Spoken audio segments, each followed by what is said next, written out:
Welcome to another episode of The Brand Called You, a podcast and podcast show that brings you leadership lessons, knowledge, experience, and wisdom from thousands of successful individuals from around the world.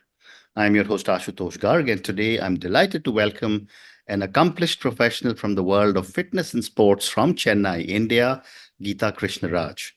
Gita, welcome to the show. Thank you so much. It's a pleasure, and I'm looking forward to interacting with you. Thank you. Geeta is the Chief Executive Officer of Maverick. She's also the National Head for the Sports and Fitness Sector Council of India. So, Geeta, before we get into discussions on fitness, tell me about your own journey and what was the inspiration to start Maverick? I come from a family of dancers and media. So I had my arrangement at the age of 9. I went into acting by the time I was 12 or 13. I started writing. So my entire lineage was towards media, arts, culture, and all that. And I started directing TV serials and all that. And then I got married. My husband comes from a background of fitness and sports. He loved sports. He used to play cricket, and he was totally into that. And we wanted to do something together.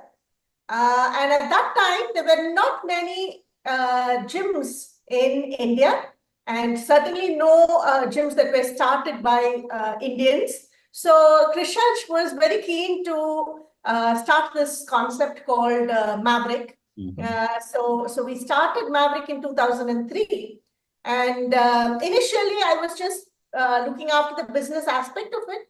But circumstances changed. At some point, I said I cannot be heading a business if I don't know details of the nuances of the business. And in one of my article series called When Science Met God, I had researched about yoga and strength training and the difference. And somehow I got hooked. So it kind of made me explore a lot more about fitness. Went on to become a certified fitness professional, taking up yoga and fitness certifications, designing. So the whole journey kind of evolved from there. Amazing. And from 2003 to today, what would you say has been Maverick Fitness's journey, and how has it changed because of the pandemic? In many ways, I would say that Maverick has been a forerunner. In 2003, when we launched the company, fitness was still seen as something that was only for peak performers, sports athletes, and for cinema stars and models. It was not seen as something that was needed for everyone. So we went to a lot of initiatives to spread the word that fitness is for the common man.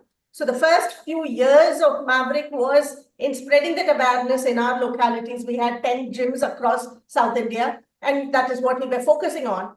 And we realized that there were no skilled trainers.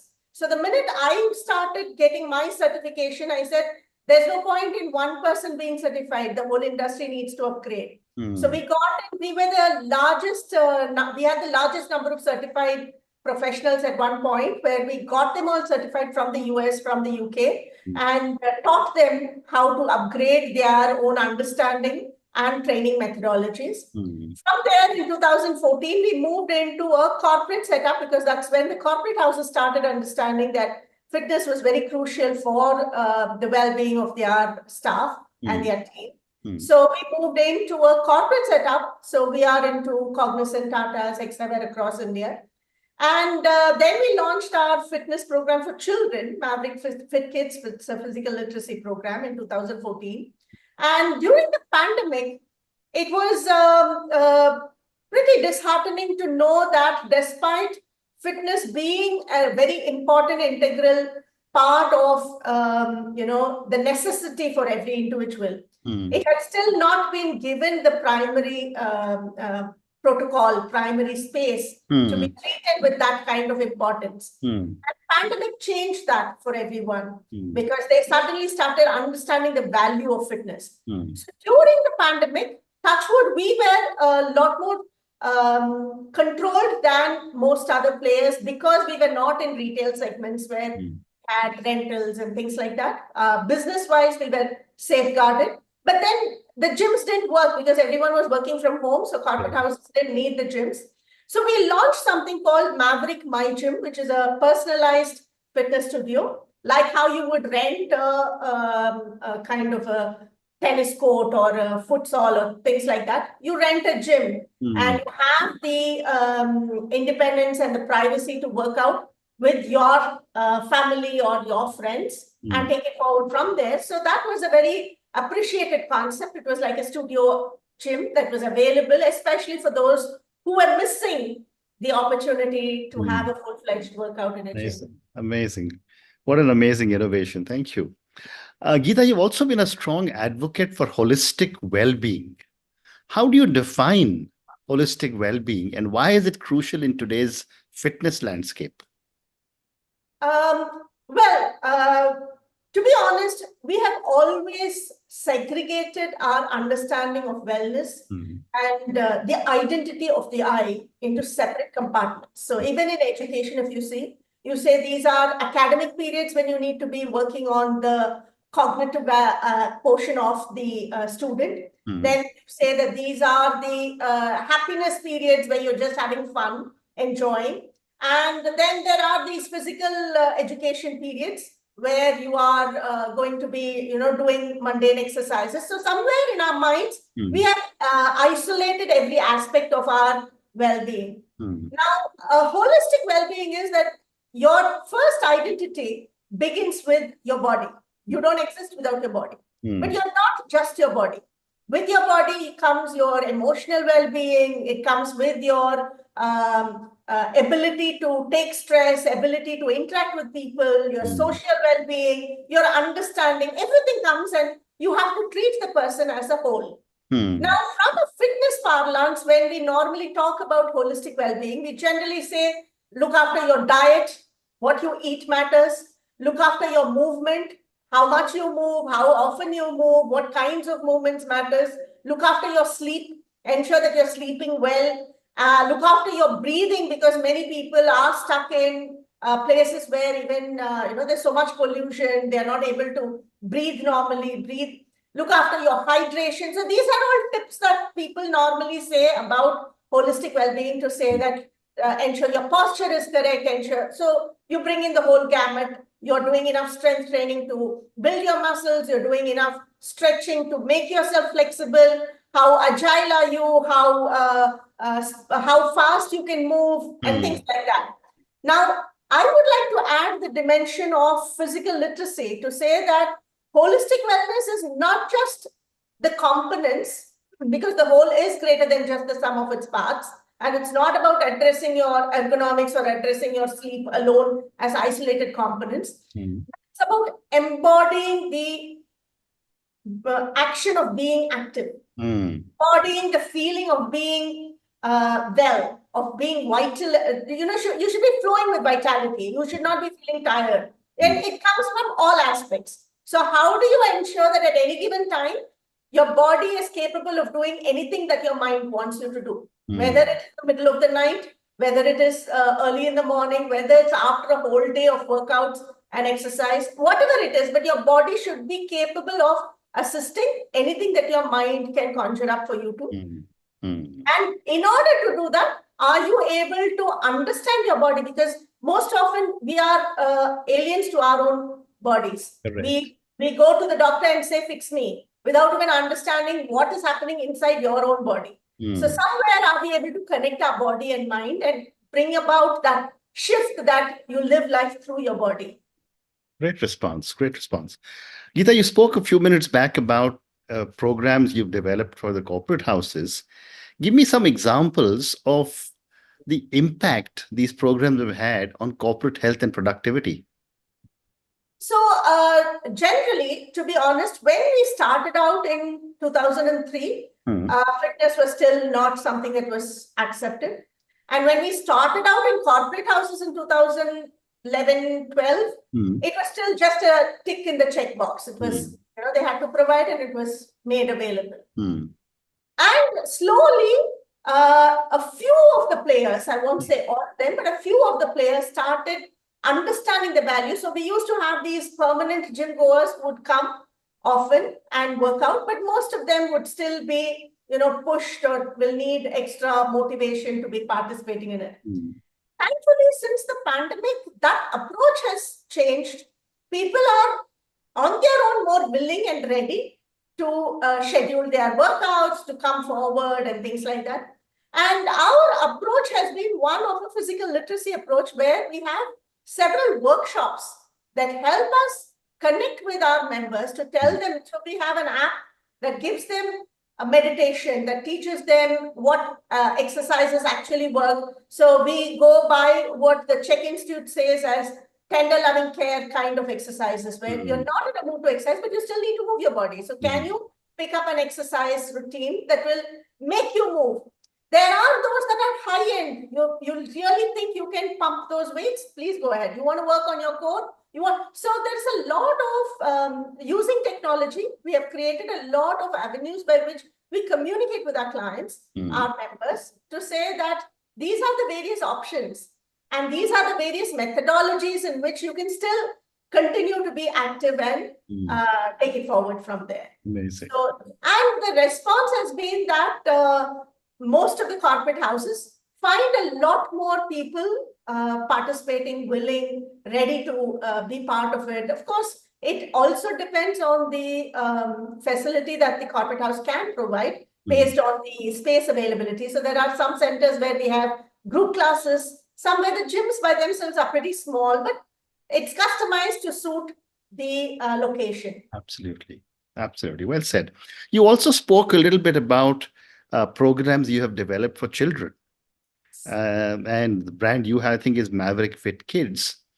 It's a very unique program. When I was reading about you, tell me a little bit more about the principles of physical literacy behind this curriculum for children. So in 2013, when we were celebrating the 10th anniversary of Maverick, my husband and I were discussing, and he was saying they've been working only with adults. Let's do something for children. Now, because he comes from a sports background, he was interested in developing some kind of a sports curriculum. And because I come from the arts background, I was more interested in something that had music and dance and fun and all that. So we put our heads together and we came up with this idea that we should be able to cater to the needs of every child. So it should not be something that is limited to one type alone. Why not incorporate something that every child will have a little bit of? Right. And in the process of finding that, we literally went back into the concept of, approaching it from the child's perspective. So there are some children who are naturally physical in nature. They love to move around, jump around, pull things, move their bodies. But there are any number of other children where sports is not their playground. Physical, they may be better at a math Olympiad or at a science exhibition and things like that. But we still need to get them also to move because the physical body is important and crucial for everybody. So the program was developed keeping every kind of child in mind to bring about a certain amount of fun, love for movement in any form, a little bit of dance, a little bit of music, a little bit of sporting skills, and even the sports were broken down into mini games where it's not threatening to the child, that they can pick one aspect of it and work on that alone. And in 2014, we launched the program. In 2016, I realized that actually there was a phenomena world over called physical literacy, which was actually what we were trying to do. I didn't know the term at that point. But physical literacy was basically the approach. So physical literacy tells us that there are three aspects that we need to deal with, not just the physical aspect, which is for skill development, but also work on the motivation of the child, create a desire in the child to move. If you're not even doing that, so you're not even creating the need in the child to get up and move. And today that has become a very important milestone because most children are happy in front of their digital screens. So how do we create the motivation and confidence? And many children lose confidence because they're not good at it. And you're making them pitch against the best players. They immediately lose confidence and they don't want to be part of it. So how do you build their confidence and ensure that they also move at their level, Right. whichever competency they are capable of? Hmm. And how do you ensure that they understand the value of every movement that they're doing? Because today's children need to know the why. They are not going to just do it because you ask them to do it. Correct. So why are you doing what you're doing? How does it help you in later in life or even now? So the whole concept of physical literacy is building the motivation, confidence, physical competence, knowledge and understanding to value and take responsibility to be active for life. So Amazing. it's not about just now. For life, you should be able to understand the value and be active. Fascinating. Gita, one more question relating to Maverick, and then I want to move to the other segment of our conversation. Sure. As an internationally certified yoga teacher and a holistic lifestyle coach, how do you blend ancient practices with modern fitness trends? I adore yoga. I respect, I revere yoga. But I also believe that unless, there may be some children at some point who are ready, but most children, they need something a little more bang, bang, little more, fast. And, they are not interested in doing a lengthy yoga session and things like that. But there are certain principles of yoga that need to be addressed. Like, for example, yoga is the only system that works on your spinal column. Most other types of exercise and movement patterns works on your muscles. They don't work. And spinal column, today with the scientific knowledge of how your enteric nervous system is the most important, I think working on your spinal column is very crucial. And yoga does that. Everything is based on your spine. Yoga connects your breath to your body. So every movement of yoga connects your breath to your body to ensure that you are breathing at the right time, inhaling at the right time, exhaling at the right time. So how can we incorporate those sciences into all kinds of movements? So children do yoga, children of higher classes do yoga knowing the asana name and everything, but children of younger generation, like for a first standard kid, we use animal movements, but then we teach yoga movements as an animal move, or as how would you move if you were the wind, how would you move if you were the fire, bringing in concepts, but bringing in the science of yoga, integrating it in to make sure that the children understand the purpose and use of that movement. Amazing. Amazing. Thank you. So, Geeta, let's talk now about the Fitness Sector Council of India, and you're the national head for this council. Yeah. What are some of the council's goals for improving fitness education in India? So the Sports, Physical Education, Fitness and Leisure Skills Council is one of the 32 skill councils of India. And we work directly under the Ministry of Skill Development and Entrepreneurship. So the SPEFL, as we call it short, I am the national head of the physical education program for schools. And the SPFL has a lot of initiatives on TOT. TOT is training of the trainer. So training of the trainer is basically when we have several courses designed by which we can upskill the existing trainers. Now, there are certain rules where you need to have a BPED or an MPED qualified sports person. In most private schools opt for that. But in many places, many instances, because of the volume, because of the lack of trained manpower, people just take in anyone who has played a sport or anyone who has any kind of, exposure to some kind of activity rather than someone who's really qualified. So in those instances, these certification programs from SPFL support in their understanding because we train them and in giving them a credential and credibility to approach and get certified, get placed in different schools. In fact, we have extended this even to school children, class 10 and class 12 students get vocational training certificates that they can become assistant physical educators for early years and primary years. And that will pave their way for picking a profession or a job in the sports sector. So there's a lot of training that's happening across India. Well said. But the other aspect I wanted to get to know from you was that what are some of the key skills that are critical for fitness professionals today, and how is the council addressing these?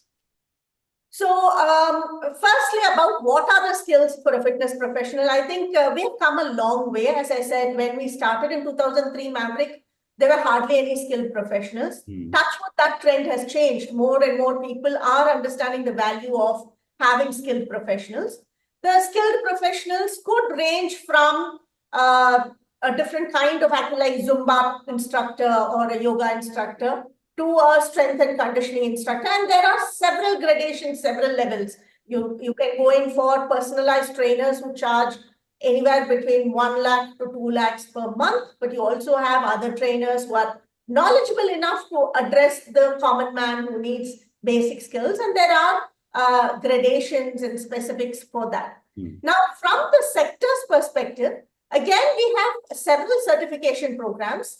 Not only for gym instructors and fitness trainers, we have courses for swimming instructors as lifeguards, for various, so we have a community sports coach certification where you can become a sports coach. There are equipment maintenance certifications because it's not enough if you know only the fitness aspect. How do you run a gym? How do you maintain your equipment? Yeah. So as a whole, for the entire industry, not limiting it only to the fitness trainer. For the we have about 47 courses which are mapped in the NSQ. And now you must be aware that we have introduced the National Skill Qualification Framework in India, where we want to bring in credit points and show gradations. So we have level 1 to level 7 in most of these courses, where they get credit points towards their future education, they get a placement based on what it is. And we also have the Indian Registry of Exercise Professionals and Exercise Facilities, the IREF and IREP, which is where we are trying to get exercise professionals and facilities to register through the council so that we have a database of who is valid, and that registration happens with the visit to ensure that the facility is apt, and through an interaction with the professional, whether they know their job. So they get certified. They're bringing in a lot of accreditation and making it systematic. But having said that, we have just begun the journey because India is vast and we have a long journey ahead. But yes, the journey has begun. Absolutely. So I have time for one more question, Geeta, and this is for you personally now. You have worked as an educator, dancer, writer, and director. How have these diverse experiences influenced your approach to fitness and well-being? Personally, I think that one of the biggest blessings that I've had is that in any arena that I worked, I did not stop to look just at what that is as an individual thing, but more of a interflow. How can I use it for something else? Like when I was in media and I was directing serials, or I had more visual exposure. So the minute I came into Maverick and started, I said, let's bring a structure. Let's videograph all the exercises. Let's bring in, so the initial stages, I used to exercise and videograph it so that I can label it and say, this is what this means and things like that. From dance, when I said, let's create this, I said, music is important. Let's bring in music into the concept of fitness. I have been a meditator since 2002, and I'm a disciple of Mahatria. And I know the kind of impact mindfulness can do to your life. And therefore, even in our programs for school children, we have an aspect where we teach them how to be silent for a few minutes, how to say gratitude to your body. We have brought in mindfulness into our gym apps for the corporate houses, meditation, how do you bring it? So I think it's more like letting it flow, not limiting it to one aspect. So I know this is too high-ended, but still, Albert Einstein said of something called the combinatory play. He would play the violin, and that would give him insights into physics. And somehow I think combinatory play is what works for me, because I don't see it as one vertical where it limits itself only to that aspect, but something that can help me. My dance helps me in my business, and running my business, and business helps me in becoming fit, fitness helps me in becoming a better educator, being an educator helps me write better, speak better. So I think it's just a combination of everything. Amazing, amazing. And on that note, Geeta, I just want to say thank you so much for speaking to me about your own amazing journey. I didn't even know that there is so much that goes into building a fitness business. And you seem to have multiplied it manyfold by bringing in aspects of music and dance and all the other perspectives from ancient India, yoga, and so many other things. Thank you for talking to me about the program you have for corporates. Thank you for talking to me about what you're doing for children. And finally, thank you for talking to me about the Fitness Sector Skill Council of India, because I think you're doing an absolutely amazing amount of service to so many professionals who want to make a career in the world of fitness. Thank you for speaking to me and good luck to you. Thank you so much. Thank you. Thank you for listening to the Brand Called You videocast and podcast, a platform that brings you knowledge, experience, and wisdom of hundreds of successful individuals from around the world. Do visit our website www.tbcy.in to watch and listen to the stories of many more individuals. You can also follow us on YouTube, Facebook, Instagram, and Twitter. Just search for the Brand Called You.